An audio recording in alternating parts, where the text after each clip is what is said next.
Asambleísta María Paula Romo.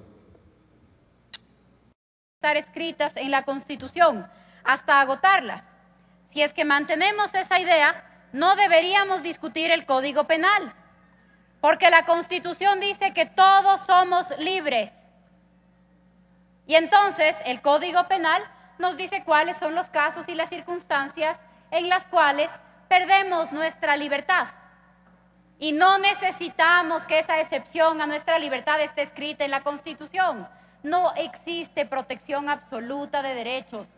Lo que existe es un catálogo, además de derechos de aplicación, de derechos interdependientes, de igual jerarquía, pero en todos los casos nos vemos obligados a ponderar derechos y hacer ese ejercicio jurídicamente y según los parámetros de la sociedad. Así que no hay derechos de protección absoluta. De lo contrario, deberíamos detener el debate del Código Penal, porque solamente en la Constitución deben estar escritas las excepciones para nuestro derecho a la libertad. Eso no es posible. Ahora, señor presidente, quisiera referirme al libro 3 de la ejecución de penas. La verdad es que en el libro 3 es en donde mayores innovaciones respecto del sistema penal se encuentran en el proyecto.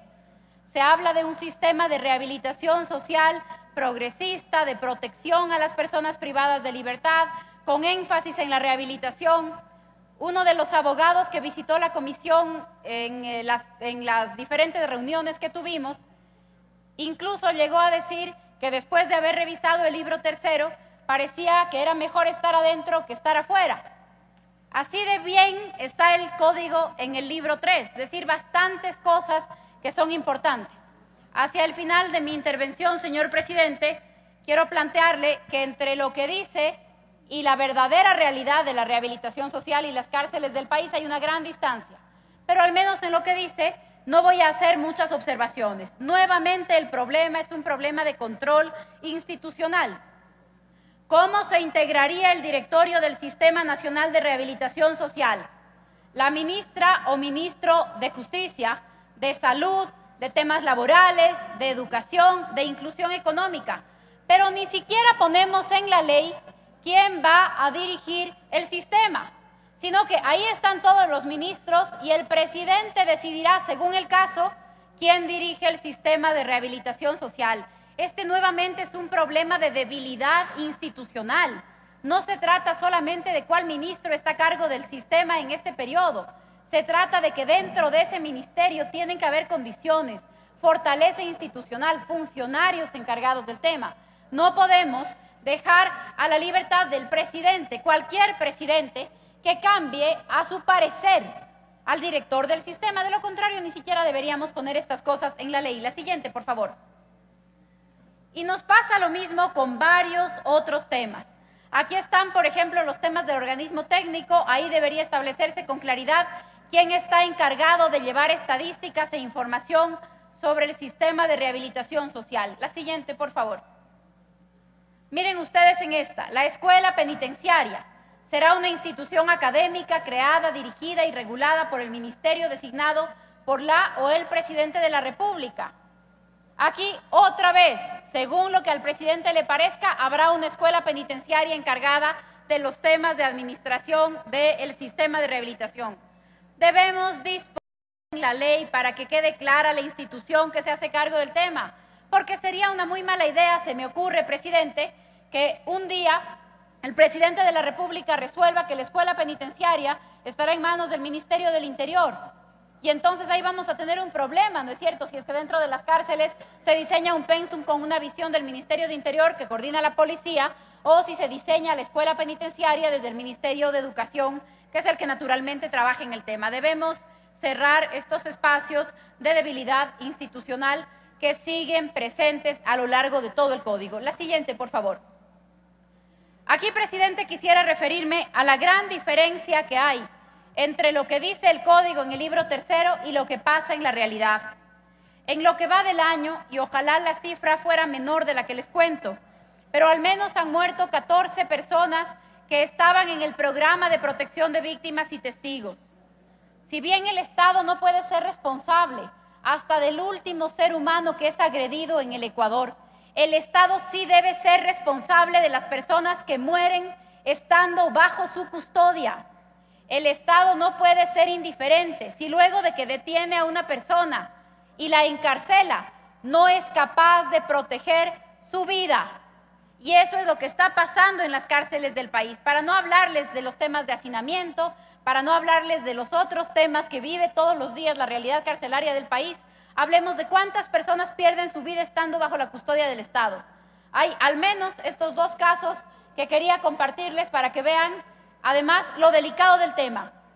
Este señor, que fue acusado de ser el autor material de la muerte del señor Espinosa en un caso de sicariato, o sea que además de ser un encausado, un procesado por asesinato, era la pieza clave para descubrir quiénes fueron los autores intelectuales del crimen, fue asesinado.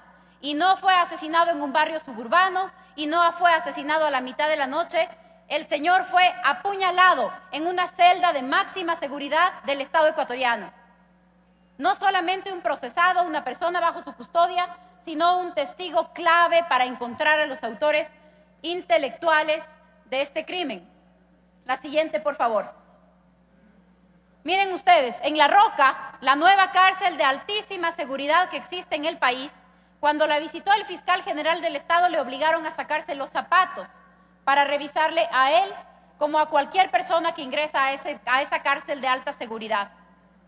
Pero hubo una balacera y en esa balacera resultó muerto una persona que estaba en la custodia del Estado, un muerto y un herido en esa balacera.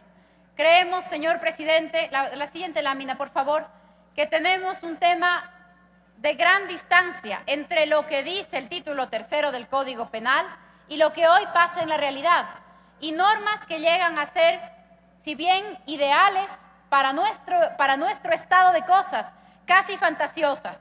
Hay una norma en ese título que dice que quien sea responsable por el hacinamiento será destituido.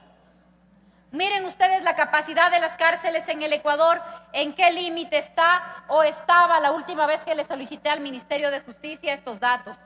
No hemos dejado, salvo algunos meses, después de medidas puntuales, nunca hemos dejado en estos últimos años de tener hacinamiento en las cárceles. Y señor presidente, si se aprueba un código como el que estamos discutiendo, hay que pasar rápidamente los recursos de las carreteras que estamos construyendo para que esos recursos se trasladen todos a la construcción de cárceles. Porque si no, el hacinamiento tiene que ser la regla general. Porque si las cosas que son de multa, de comisario municipal, las que hoy son contravenciones, todas pasan el día de mañana a ser delitos.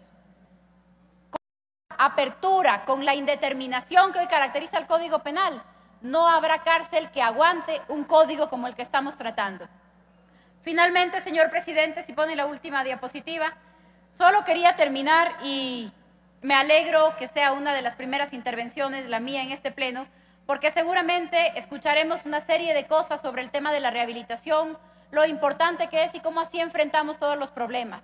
Y este también es un discurso que tenemos que sincerar, señor presidente, porque una cosa es un ciudadano que comete un delito contra la propiedad por una necesidad, digamos que se roba una gallina, digamos que se roba algo de comer, y le decimos la forma de rehabilitarlo es enseñarle una ocupación, una profesión, y que vaya a la cárcel y aprenda carpintería, y que tenga un sistema educativo. Claro, señor presidente, porque cuando pensamos así, estamos pensando que quienes no tienen profesión y quienes no fueron a la escuela son los que van presos. No estamos pensando en el peculado bancario, en el cohecho, porque entonces ahí de qué estamos hablando. ¿Será que a alguien que comete peculado bancario le rehabilitamos enseñándole carpintería? Y que la motivación que tuvo para cometer el delito fue el no haber terminado la secundaria. Cuando hablamos de rehabilitación, nuestros discursos están cargados de la preconcepción de a quienes vamos a encarcelar. Ese es el derecho penal y por eso debemos ser responsables con lo que legislamos.